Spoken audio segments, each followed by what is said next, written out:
Mi nombre es Juan Carlos Ortega y voy a comenzar mi participación en el foro del curso de gestión de operaciones y alineación estratégica.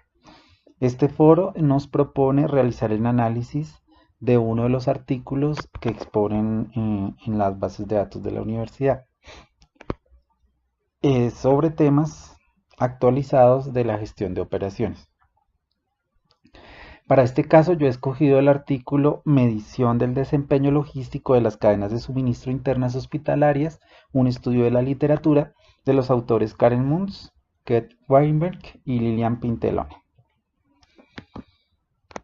A continuación, escribiré la agenda que voy a tratar durante la presentación. Primero se hablará sobre las cadenas de suministro intrahospitalarias, la definición que realizan los autores en el artículo, cuál es la importancia de la gestión de inventarios en los hospitales, una programación y decisión multicriterio que ellos proponen para las cadenas de abastecimiento intrahospitalarias y las conclusiones sobre el artículo en mención. Vamos a comenzar entonces con el primer ítem. Es importante aclarar que el alcance que ellos dan en el artículo de las cadenas de suministro intrahospitalarias está dada únicamente para el tema intrahospitalario de las salas de cirugía, ya que a pesar de que la red de la cadena de suministro intrahospitalaria, como se ve en la gráfica, es muy grande, que parte desde toda la parte externa por cada uno de los proveedores que hacen o que realizan como tal la manufactura de los diferentes suministros que necesitan las entidades hospitalarias y también pues digamos toda la red de distribución para poder proveer todo lo que necesita un hospital. Ellos digamos que dentro de las primeras premisas que tienen en su artículo es que desatan una hipótesis y es que realmente toda la gestión de la cadena de abastecimiento dentro de las salas de cirugía puede ser optimizada a través de buenas prácticas que se han desarrollado en otras industrias donde se han hecho, digamos, inversiones interesantes en optimizar las cadenas de suministro. Es importante entender también que los autores realizan una metodología para realizar este artículo a través de una extensa búsqueda de artículos al respecto. Hablan más o menos de 92 artículos publicados entre el año 2000 y 2016. Especialmente se dedicaron en esos artículos.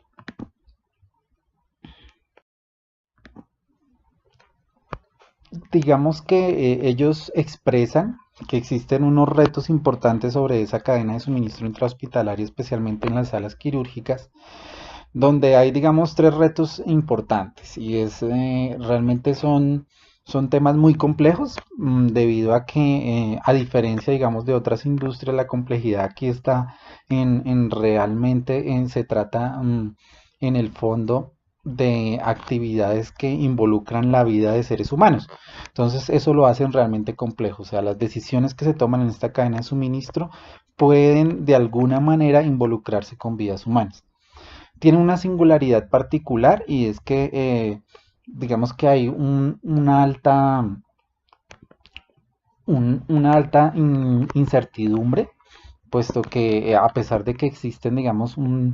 unas enfermedades típicas de acuerdo a los estudios epidemiológicos, digamos que no es 100% confiable que una persona pueda o varias personas puedan llegar por enfermedades específicas que no están contempladas en ese momento. Y tiene unos desafíos operativos importantes debido a que se pueden presentar de alguna manera la congruencia de diferentes tipificaciones, ¿sí? Ellos explican que existen intrahospitalariamente múltiples espacios, lo cual de alguna manera hace que dentro de la red hospitalaria exista toda una red de distribución logística a tener en cuenta. La diversidad de suministros, hay suministros que son desechables, hay suministros que son reutilizables, hay medicamentos que son de alto costo, lo cual implica una diversidad de tratamientos, lo cual debe tenerse en cuenta en la cadena de suministro intrahospitalaria. indican que según los estudios que ellos realizaron en los diferentes artículos, los costos de la cadena de suministro en un hospital pueden ascender entre un 20 o un 45% de los costos totales que se llevan a cabo en una institución hospitalaria. Y el otro tema que es importante tener en cuenta es que la cantidad de residuos de difícil disposición final. Existen muchos residuos que la disposición es muy específica y debe tener o tiene unos controles a nivel de sanidad, lo cual dificulta un poco el tema. ¿Qué han identificado ellos como buenas prácticas a implementar de otras industrias? Ellos reflejan dentro del artículo que debe existir una mejor colaboración con sus proveedores. Es decir, si logran de alguna manera los hospitales poder estandarizar, por ejemplo, temas como medicamentos, como dispositivos, de alguna manera que los códigos sean los mismos, ellos pueden tener una mejor colaboración con esos proveedores y tener sistemas que, digamos, ya han sido probados en otras industrias, como por ejemplo sistemas de reabastecimiento no únicamente para el hospital en mención, sino para una red de hospitales, lo cual mejora sin lugar a dudas la cadena. Debe haber una alineación con los médicos, es decir, a pesar de que la importancia, digamos, de todos los procesos intrahospitalarios están enfocados a mejorar la salud de los pacientes, debe haber una alineación con los médicos para poder estructurar, digamos, esa cadena de abastecimiento de alguna manera sostenible para la organización. Debe haber o deben concentrarse en la integración, es decir, integrar, o sea, ver los procesos desde inicio a fin y no verlos especialmente únicamente, digamos, en este caso para las salas de cirugía, sino que se debe ver integralmente en todo el hospital cómo son cada uno de los procesos para poder lograr sinergias. Deben estar enfocados realmente en la automatización. La automatización en este momento les daría un plus a todos los hospitales y de alguna manera podría hacer esa disminución de los costos operativos y mejorar pues lógicamente toda la red de atención que se tiene. Debe haber unos lineamientos claros de planificación enfocados digamos, menos en la intuición y más basados en los datos que nos soporten todos los sistemas que soportan estas operaciones. Y sin lugar a dudas, pues ellos expresan que debe haber utilización de prácticas tipo Lean para mejorar todos los procesos internos que tiene el hospital. ¿Todo esto para qué? Pues para poder mejorar la experiencia del cliente, aumentar la seguridad del mismo, tener una satisfacción de los empleados, es decir, todos los empleados de salud tendrían una satisfacción mejor al encontrar pues claramente digamos todos los recursos que necesita la cadena en el momento indicado, bajo unos estándares claves de planificación, y eso pues ayudaría a esa satisfacción de los empleados. Y todo terminaría también en una reducción de costos que sería importante para todo el hospital. Otro capítulo importante que desarrollan en el artículo es la importancia de la gestión de los inventarios. Digamos que en la gestión del inventario ellos destacan que hay 4 componentes fundamentales. Primero, que hay unos consumibles médicos que son desechables, los cuales son utilizados una sola vez. Hay unos suministros como tal quirúrgicos que son importantes durante el desarrollo de las intervenciones, unos suministros reutilizables que digamos hay todo un componente de esterilización, especifican que la mayoría de estos temas en los hospitales son tercerizados, pero requieren una logística importante para tenerlos en el momento adecuado y bajo las condiciones que requieren, digamos, este tipo de procedimientos. Y digamos que el otro tema importante en los inventarios son aquellos medicamentos o insumos que son de alto costo y tienen poco movimiento. Sobre todo cuando se hacen cirugías particulares es muy importante este tema, puesto que sobre todo en cirugías vitales, a pesar de que tienen un alto costo y un poco movimiento, pues tienen que tener toda una estrategia con los proveedores para poder tenerlos en el momento en el cual un paciente los va a necesitar. ¿Qué destacan ellos que se debe hacer en la gestión del inventario entonces?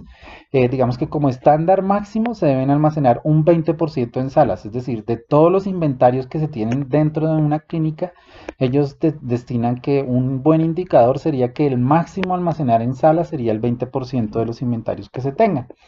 Debe haber una mejora de la reposición basada en el consumo y datos en tiempo real, es decir, lo que comentábamos anteriormente, no debe ser basado tanto en la intuición de las personas que conforman la red, sino que debe ser totalmente basado en datos y lógicamente datos dados en tiempo real para poder hacer las reposiciones de la manera adecuada. Debe haber políticas de inventario híbridas, es decir, que confluyan en reabastecimientos continuos y reabastecimientos periódicos. Y debe haber aplicación de tecnologías tipo RFID como y códigos de barra, que bajo la estandarización de lo que planteábamos con los proveedores, pues facilitaría como tal el reabastecimiento. Es importante, digamos, otro tema es clasificar adecuadamente los inventarios. Entonces, ellos proponen aplicar estrategias de clasificación claras y basadas en buenas prácticas como tipos de bienes almacenados con su frecuencia de uso, otro tipo de clasificación a través del seguimiento sobre críticos y no críticos. Digamos que proponen una clasificación tipo BED, más que una ABC que está más enfocada en el costo, sino que sea más enfocada como en qué necesitamos para la esencia vital de las personas, que es esencial para la operación y que es deseable como tal para los quirófanos. Y también proponen un enfoque de análisis MASTA para medicamentos, digamos que esto lo traen de otras industrias, pero la idea es aplicarlo para digamos, el tratamiento de los inventarios de los medicamentos, donde digamos hay unas diferentes clasificaciones de lo que es importante hasta lo que no es importante. Por último, reflejan para el tema de los inventarios que se hagan un seguimiento constante a través de indicadores, donde los costos, digamos, deberían reducirse, que no deberían ser de más del 10 al 18% de los ingresos totales que tenga, digamos, el hospital. Deben estar claramente definidos los niveles de servicio, es decir, todo debe estar basado en los niveles de servicio. Si esos niveles de servicio son adecuados, pues la gestión del inventario se está llevando también de una manera adecuada. Debe haber una estandarización de las ubicaciones, digamos que aquí ellos veían que el tema era bien complejo dentro de lo normal que hay en un proceso hospitalario, pero debería llegarse a eso debido pues a las diferentes concepciones que tienen los diferentes médicos. Digamos que otro indicador importante ahí era el porcentaje de cierres de las salas por disponibilidad de los suministros, es decir, entre más bajo sea el porcentaje, pues significa que estamos haciendo una mejor labor en manejo de estos inventarios y pues se debe hacer un cumplimiento muy estricto de las políticas de reabastecimiento. El último tema que ellos desatan dentro del artículo es, digamos, que debe haber una centralización de las decisiones de la cadena de suministro basadas en programaciones de reabastecimiento estandarizadas y centralizadas. Debe haber una distribución de centros de abastecimiento adecuada bajo una metodología clara. Un personal involucrado en los servicios que debe participar en todas estas decisiones de la cadena de abastecimiento, decisiones de tipo logístico con los proveedores, donde digamos se tengan estrategias en las cuales no todo sea, digamos, comprado como tal al proveedor, sino que el proveedor de alguna manera garantice con una red importante en la disponibilidad de los suministros que requiera la clínica o el hospital. Y también proponen la utilización de sistemas de disponibilidad en las diferentes salas de cirugía con carros de fácil transporte interno, es decir, no tener en todas las salas de cirugía todo lo que se necesita, sino tener unos carros que sean fácilmente transportables de acuerdo a cómo se programen las cirugías. Ya para la planificación y marco de control, ellos indican que hay que tener en cuenta todas las partes interesadas, desde los pacientes, los mismos directores, el personal de la cadena de abastecimiento y todo el personal de salud para poder, digamos, lograr toda la transformación que se requiere de la cadena. Unas políticas y decisiones en cada nivel muy claros, medir el desempeño con indicadores claves en cada punto con un balance scorecard estandarizado y la toma de decisiones con un cuadro multicriterio donde, digamos, se dan peso a las diferentes variables de acuerdo a unas metodologías de ANP que ellos proponen en el artículo. Como conclusión, vemos que la cadena de suministro tiene características únicas, diferentes a otras industrias. Hay una interacción muy fuerte entre flujos clínicos, materiales y de información, pero que a pesar de esto, pues se pueden implementar algunas prácticas importantes. Debe haber una adecuada cadena de suministro que asegure la seguridad, la disponibilidad y la accesibilidad, una adecuada gestión de la cadena garantiza mejoras en los resultados financieros del sector hospitalario. Y simplemente traigo una frase para finalizar que estaba en el artículo, donde dice que la excelencia operativa se logra mediante el uso de los mejores sistemas de gestión de inventario y distribución combinados con el suministro continuo, mejoras en el proceso de la cadena y una mejor integración con el proceso de atención al paciente, que puede vincularse de otros sectores donde el tema está más desarrollado. Bueno, muchas gracias.